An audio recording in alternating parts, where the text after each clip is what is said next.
Considere os subespaços vetoriais U igual a tripla x, y, z pertencente ao R3, tal que y igual a z igual a zero, e o subespaço W com a tripla x, y, z pertencente também ao R3, tal que x menos y mais z igual a zero.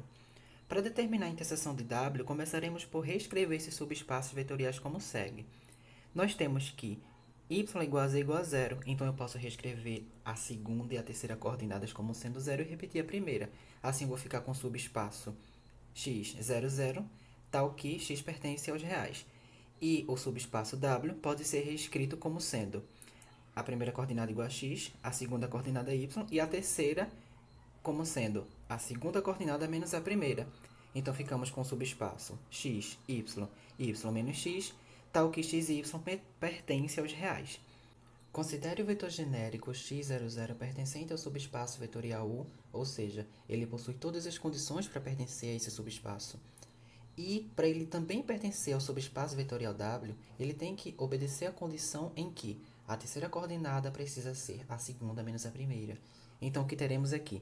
0 será igual a 0 menos x, o que implica em x igual a 0. Então, dessa forma, para o vetor U também pertencer ao subespaço vetorial W, x tem que ser igual a 0. E assim, a gente tem que esse vetor genérico U, para ele pertencer tanto ao subespaço vetorial U quanto ao W, ele precisa ser o vetor nulo do espaço R3. Então, o subespaço interseção será o próprio vetor nulo. Agora, para determinar a soma dos subespaços vetoriais, considere, além de U, o vetor genérico pertencente a U, tal que U é igual a x00, considere também o V igual a T, S, S menos T, tal que V pertence ao subespaço vetorial W.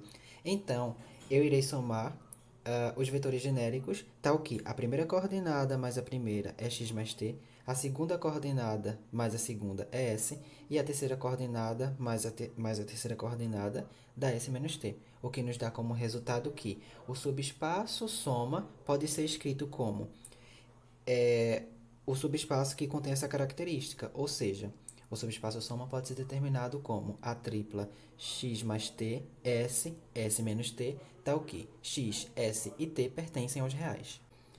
Agora, para mostrar que o espaço R3 pode ser escrito como soma direta entre os dois subespaços vetoriais dados, consideraremos o vetor x, y, z pertencente ao R3.